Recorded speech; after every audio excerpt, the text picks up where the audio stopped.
G'day everyone, it's Maydad here coming at you live from Bondi Beach, Sydney, Australia. Today I'm interviewing a great friend of mine that I met many years ago at the Florida Boxing Hall of Fame. He's been previously inducted as a referee at the Florida Boxing Hall of Fame. He's an international referee, a musician, and he's done lots. Today we're going to be talking to Emilio Lombardi, and he's going to be sharing with us and talking about his journey. Emilio, thank you for joining us today. Thanks for having me, mate. It's good to see you again. Good to chat with you. Great. Yeah. It's great to see you finally do this Zoom session that I've been talking to you about. As you know, last week we had Pink Long Thomas on here. Oh, yeah. Yeah.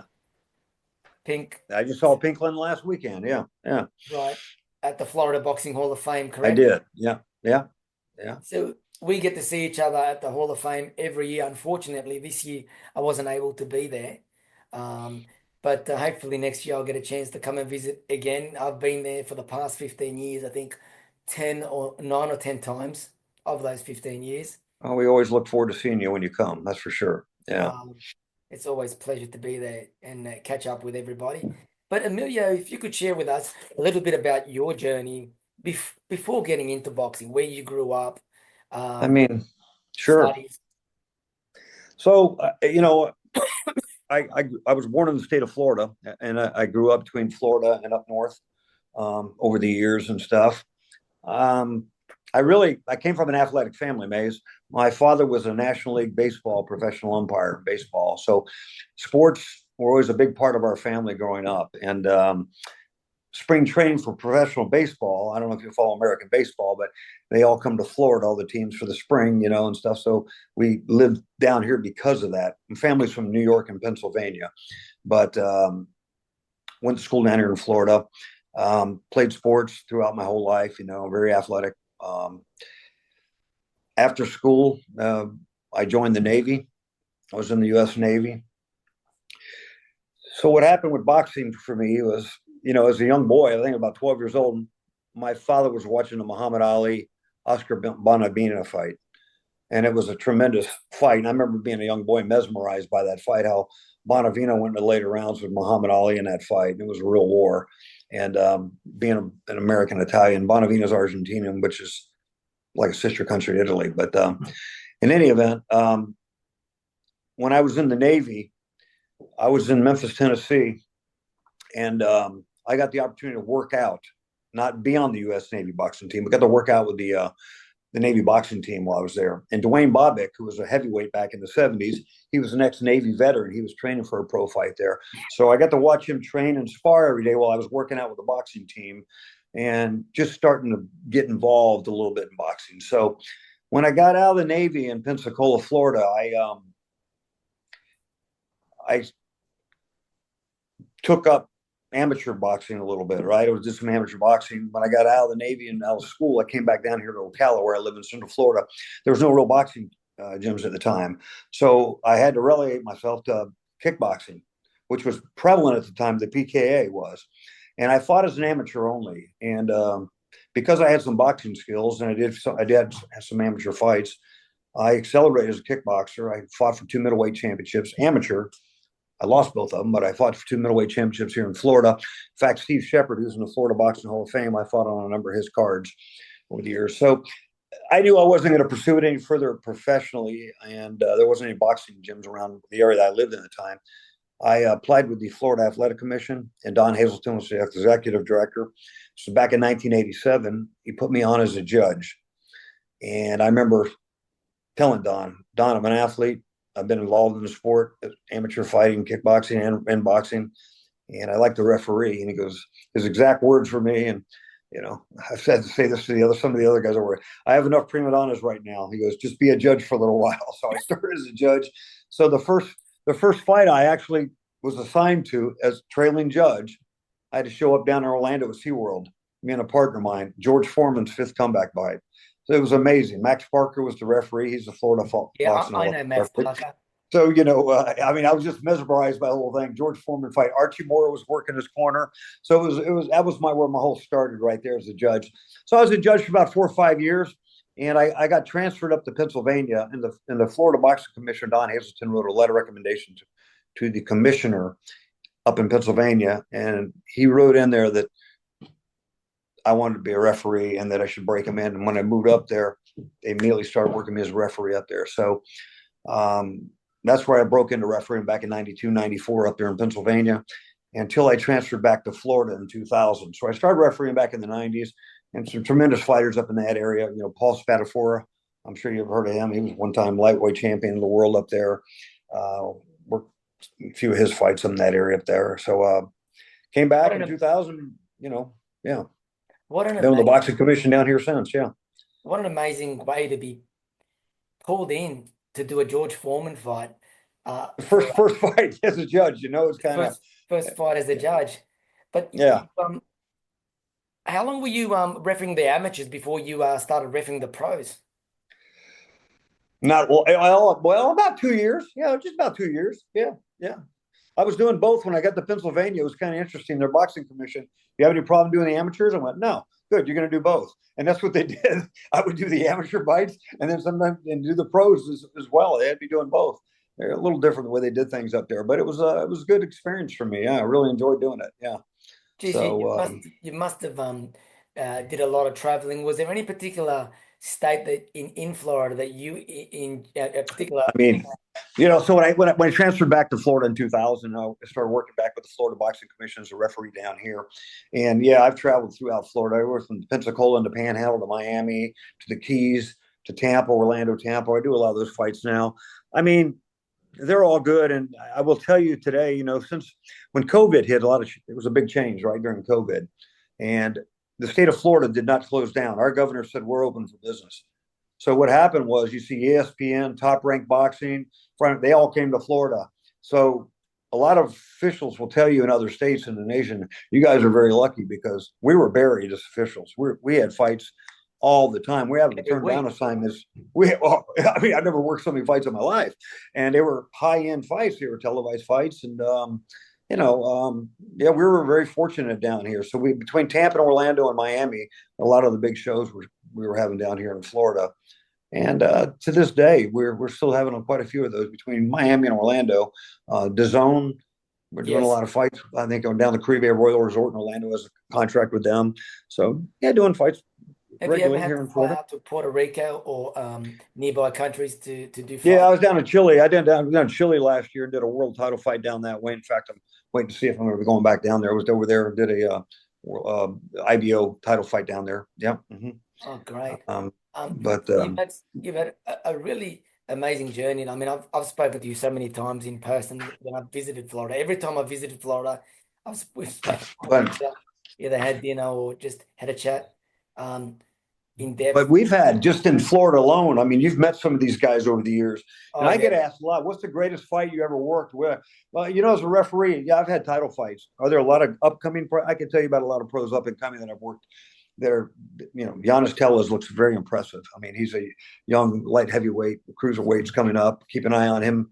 I worked a WBA title fight with his not too long ago. But some of the guys back in the day, Frisco Areola, you've met Francisco Areola. Well, yeah, just such a memorable fight. Hector Camacho back in his day. Can you tell us a little bit about Camacho? Because I know when I first got involved in boxing, some of the fights that you did with him, for him. Well, I was a judge back in those days, but he was just, Hector was always flamboyant and colorful. Let me just say that, It was from the locker room to the ring. He had quite an escort and coming in, and he always put on a good show. I mean, he really did. Were you there when he fought Louis Lloyd? I don't know that name, but that doesn't mean that I wasn't there. Did he fight him here in Florida? I think he fought him in New York. Yeah, it could be. Yeah. But I think it wasn't until later in his career when he moved to Orlando that he fought guys like Craig and a couple of the others. I think it's Craig Hurt. That's right, Craig Hurt. Yeah. But what a colorful career he had. Oh my God. Yeah, I mean, he was great back in the day. Like I said, those guys like that. There's so many of those guys I can't think of over the years. Yeah. And as a referee, I've been blessed. Xander Zayas, you've heard of him? Yes. He's up and coming. I've had him in the ring. Omar Alamar, Teofimo Lopez.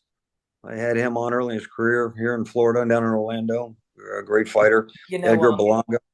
you know, one of the things I remember the late Rafael Garcia, Floyd Mayweather's cut man, when I was ever visiting Vegas and I was training there, him and Eddie Mustafa Muhammad would always Yeah, be sitting on the side of the ring, and I'd sit with them after my workout, and we'd talk for like for most of the time, half an hour, 45 minutes. We just talk boxing, and he used to tell me all these stories about Duran.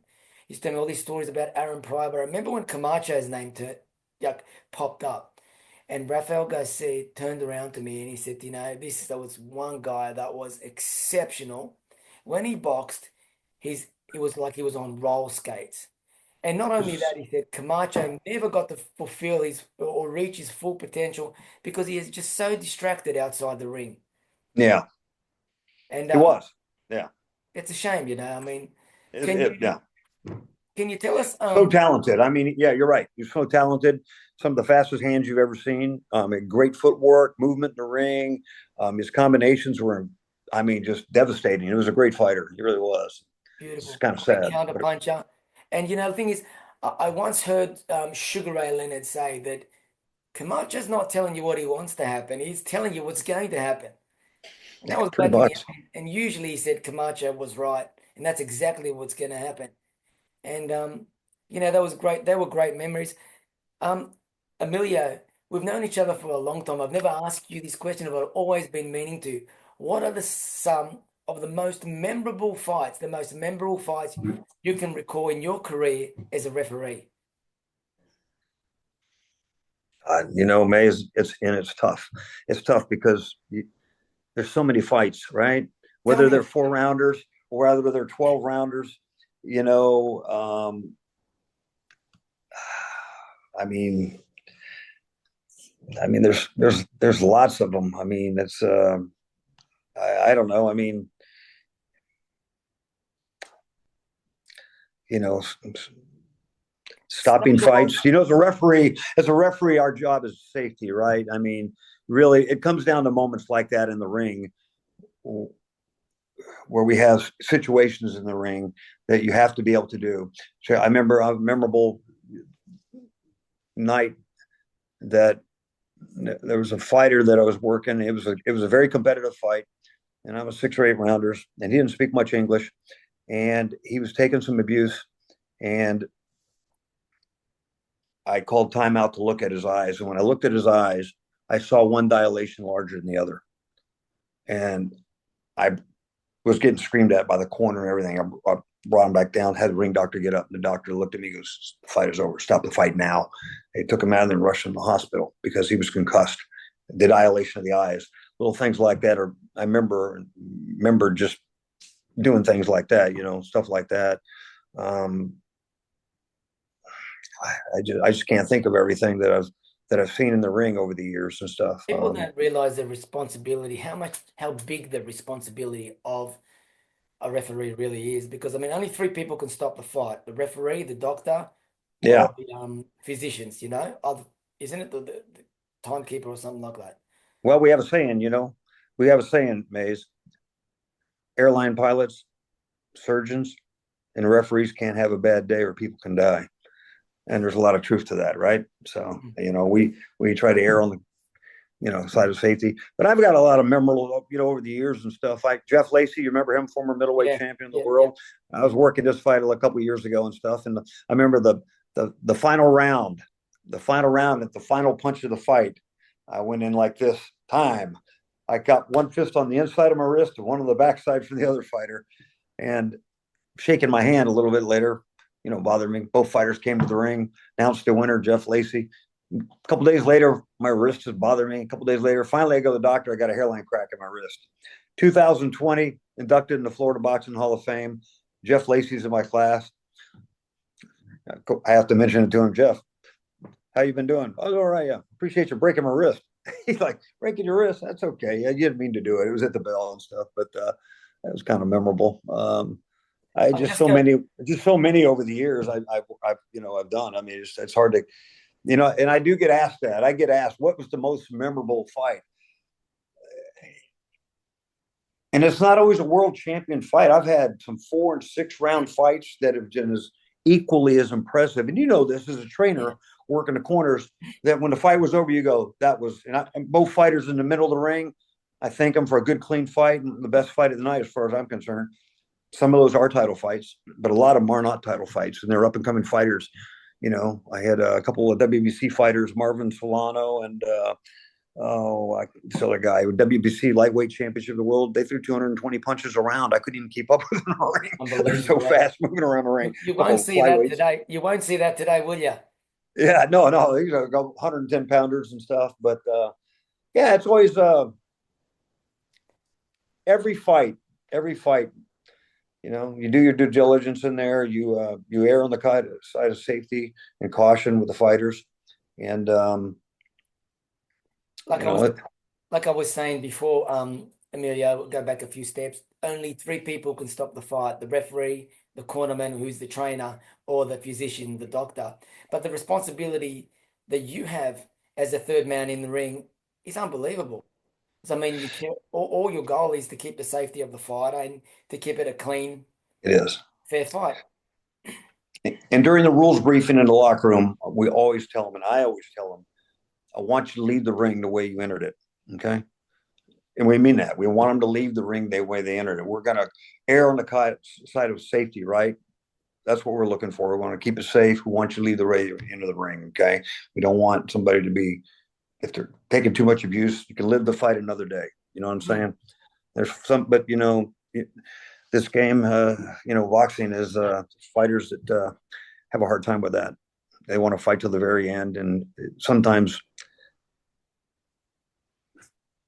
Fighter breaks his hand. I can't go in the corner and tell you, Mays, it's not going to get any better for this guy the next round and stuff. They're just taking abuse and abuse. You have to stop. You have to err on the side of He's safety. got to Really. cut away his Yeah. eyes shut. Look, call it off. Yeah. Let him If recover. it's Come back in a couple of months or when three, when 6 it when months it's due, time. when it's necessary and stuff. But at the same time, I've been in there for some great wars in the ring in there, and it's when I climb out of the ring, I always say, this is why I do this. I love it. I absolutely love it. And being an ex-fighter, you kind of you You love the appreciate action it when you're more. in there. Yeah, Appreciate it absolutely more. and stuff. I got Amanda Serrano. She's fighting in about 2 weeks here. I had her in Tampa a couple of years ago and stuff. Just a warrior. She's one of the greatest fights I've ever worked. Went the entire distance. What a Incredible. war! Yeah, yeah. Great fighter. Probably one of the most decorated. She is the most decorated female in history of boxing. I think she's won um, world titles in She's yeah. 7 weight All the weight divisions. classes. Yeah, Yeah, yeah. incredible. Um, Look, she's probably. I'm jumping the gun. Is she probably the most skillful female fighter that you've ever? By far, absolutely, yeah. And I've done some other women with title fights and stuff, but she's very, what's the word I'm looking for? She's very regimented. She's very precise. She picks her punches, her movements in the ring. She's very calculated. Great She knows what balance. she's, yeah, amazing. But the Katie Taylor fight, when they're going to fight again here soon. One's a southpaw, one's conventional. You know that setup, right? You know what happens with that That's a setup, right? tough fight, especially if and I'm not saying anything negative towards Katie No, Taylor, no, no. But I mean, especially yeah. if headbutts, if she gets a cut on. I think in the last fight that she fought, I thought Serrano won, but that head clash really affected things. And Taylor leads that way. So you got you got you Things in got with the head. contrasting styles, and if you're aggressive, I think you're going to see a lot of the same thing. It's going to be a tough job for the referee this next fight to work on that as well. Yeah. So Yeah, that's for yeah, sure. So who was the let me ask you, who was the best skill fighter that you felt you refed in your career as a referee? God, there's so many. I mean, Teofimo Lopez. He's pretty impressive. Xander Zayas, again, very impressive. This young light heavyweight that's coming up, I think, yeah, Giannis Tellez, he's very good. Keep an eye on him. He's I think a cruiserweight. Um, yeah, you'll laugh at me when I tell you this, but back in the day, the fighter with the biggest heart that I've ever seen in my life in the boxing game was Francisco Ariola. I judged several of his fights back in the day, and I saw that young man get up off the canvas more than once, fight his way back 10, 12 rounds, and fight his way back and win the titles. I mean, I was mesmerized by him. Today, he's a Hall of Fame, ex lightweight champion of the world. But I know his name is not something that resonates with some of the fighters today. But Arreola was just impressive of a fighter. If you ever saw some of his fights back in the day, God, so many of them. I just can't think of them all over the years and stuff. It's um, They didn't call him the Tiger for nothing. Spadafora, Paul Spadafora was tough. He was a warrior. Spatty up in Pittsburgh, yeah, he was a lightweight champion of the world for a while, and yeah, he was very tough. Um, God, but there's so many of them. You know, Naomi Bosquez. Do you remember her? Florida Yeah, boxing no, fan. no, yeah. She was tough in the ring. Naomi was a scrapper, man. Back in her day, she was very, very tough. They One were heck of over a fight. here with they were over here with Keith Thurman a couple of months back when he fought on Keith And Thurman Thurman. Jarvis. They came over here. I Amelia, you've had some, Thurman was another one. He was a great fighter. I've worked some of his fights years ago and stuff. He phenomenal fighter. Yeah, yeah, mm, yeah. So you've had some amazing memories um, at the I Florida mean, Boxing Hall of Fame. Would you say being inducted into the Florida Boxing Hall of Fame had to be one of the most uh, memorable moments yes, of your career? yeah, it's the highest honor of my life. Yeah, being inducted with all the guys that I've been associated with. Like I said, I go back to 1987. Started this was back when Brian Gary was a young referee, Max Parker, Frank Santori, these guys, and You met them all, being yeah.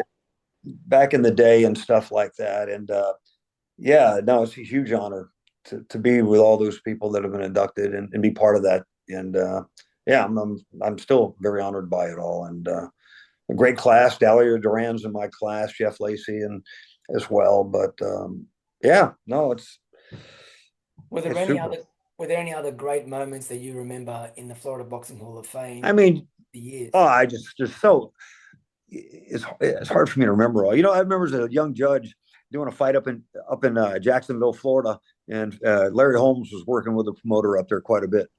So I'll tell you a little story here. Larry Holmes is so at the time I'm a young judge down here, and I was going to the fight, and my better half, my fiance at the time, girlfriend, and I said I'm going to Jacksonville to fights. Would you want to go? Larry Holmes is fighting, and she says out of the blue, and she's from Puerto Rico.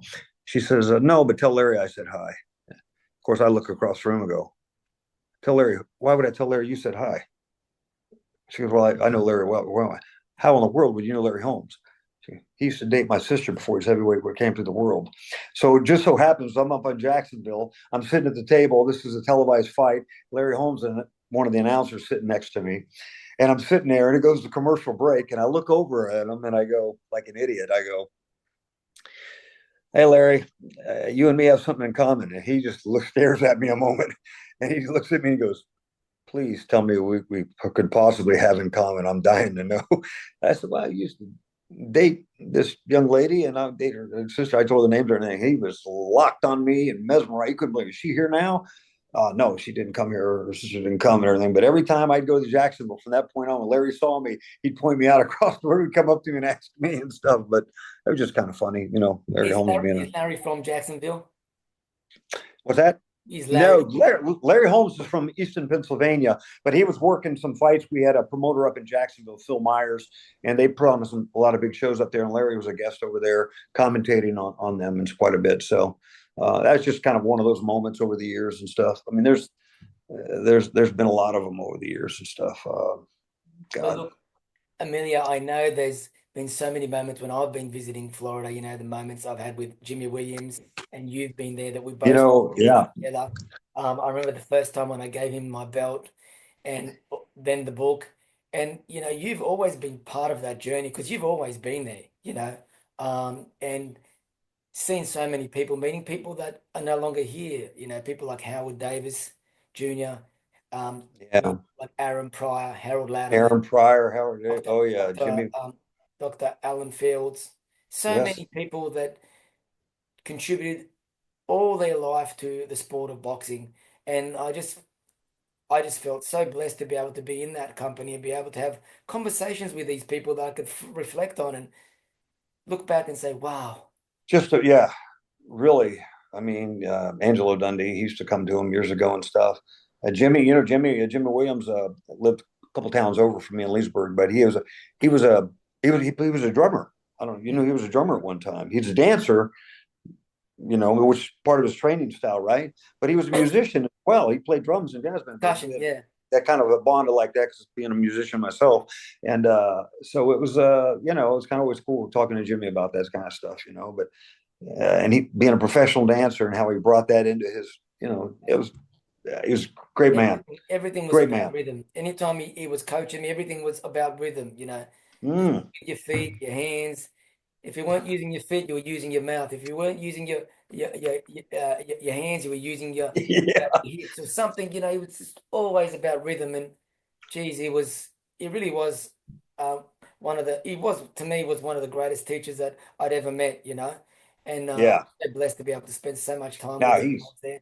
yeah. I mean, Jimmy is, yeah. There's not, there weren't too many like Jimmy Williams. Him and Dundees of the world and the Emmanuel Stewards and stuff, and they're just George Benton, Eddie Futch, those Eddie guys. Futch. Oh yeah, oh yeah. Great guys. Emilio I used to always, as a referee, looking across the corner in the corners, seeing these guys in the corners, some of these guys in the back in the day and stuff. It's always you know, it's some it's kind of cool. Yeah, incredible. Some of the stories that Jimmy used to tell me about being in the dressing room with and being in training camp with Sugar Ray Robinson. And he used to tell me that back in the day, Sugar Ray Robinson had a manager, what was his name? Barnes. I forget his first name, but a Jamaican guy. They used to call him the Jamaican Jew because he was such an astute businessman. And really. he had his contract with all these guys that are middleweights, super middleweights, light heavyweights that he would bring in to spar Sugar Ray Robinson. And part of the contract said that you could spar him. Um, you'll get money, you'll get cars, you'll get women, you'll get your own place to live in. You get everything. But one of the main things is that you had to put it, that was in the contract, that you never get to fight him because there was only one belt. You would never get to fight Sugar Ray Robinson. And as a result, this is where the Black Murderers Raw was formed. The 10 most feared fighters, a guy like Kid Chocolate, and my favorite fighter, Charles Burley. And they were the Charles most Burley, yeah, feared Charles fighters. Burley, yeah. Yeah. Wow, yeah. And all these guys had like 89, 100 and something fights, but they had about 30 or something losses on their record because they fought each other. But Sugar Ray Robinson and even Jake LaMonte and some of the other guys would never fight them. Um, and Jimmy was sharing stories with me that he even gave me the names of multiple guys that had dropped Sugar Ray Robinson in training camp with body shots and that, but they were never allowed to fighting for the middleweight championship of the world. Wow, Yeah, that's crazy, huh? Yeah, it's an amazing yeah. history. That was a different time back in those days. We were talking about that at the Florida Boxing Hall of Fame this year. In a referee session that Brian Gary hosts, and Chris Young and some of the other referees, Alicia Collins that I work with, and myself and some of the people there. We talk about some of the contrasting the styles back in the day. We showing a video clip of the fights back in the 50s, 40s, and 50s. I mean, the referee's job was a lot different than it is today, right? It was well, there was no stopping fights back in those days. The Right until abuse the end. Yeah. stuff. Oh man, stuff. Yeah, just watching that to where we are today and stuff. But today, I will tell you in the referee world and stuff, there's a lot more workshops we go to today. The Association of Boxing Commissions, the ABC, we go to workshops regularly, read tests and stuff, get certified.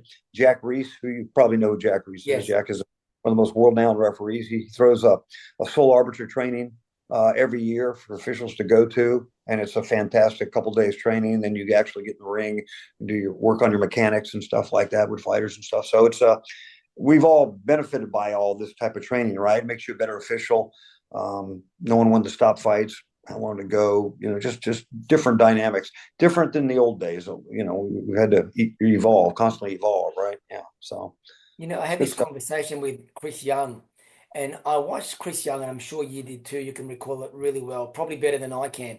But I remember when the first time I visited Yeah. Florida, 2010, we were looking for a place to buy. We ended up buying a place in Fresno because Linda's family lives in Fresno, so we bought one in Fresno.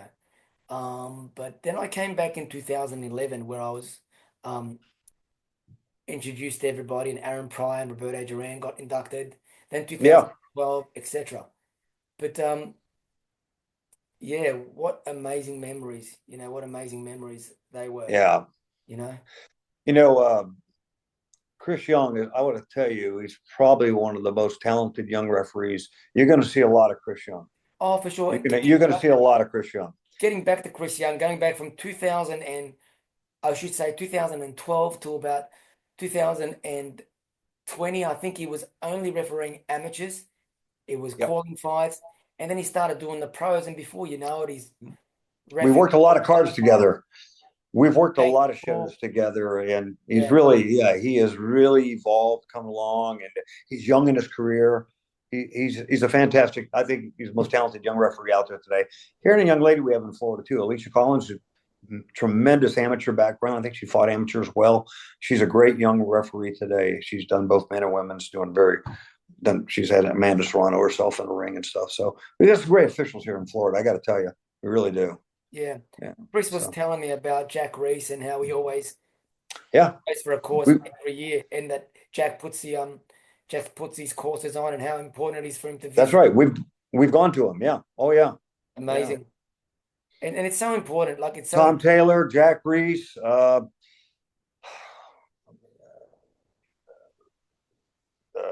what's his name? Nady, Jack Nady. Jay. Oh yeah, Jay. We see Jay all the time. Nady, Jay yeah. Nady. Also, what's his name? Who did the Tyson Fury?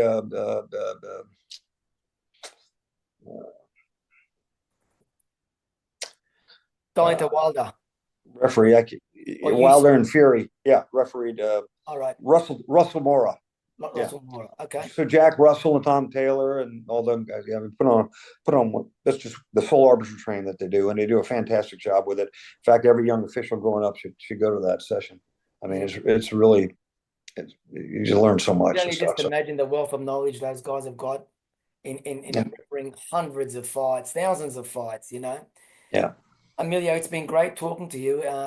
Yeah. All about your journey. I'm sure you've got so much planned, and I look forward to talking to you again sometime about what other things you've done.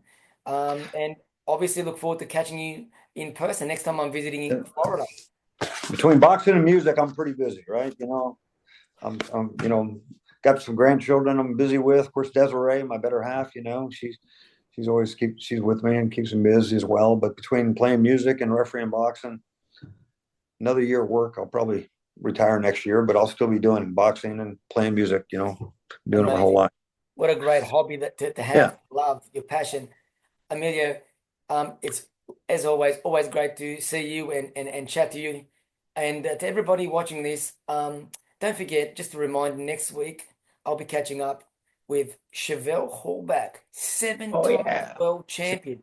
And no doubt about it, future Florida Boxing Hall of Fame inductee for sure. Chevelle has fought some of the greatest female fighters in history, from Holly Holmes, Melissa, the Puerto Rican fighter. Dovell, yeah.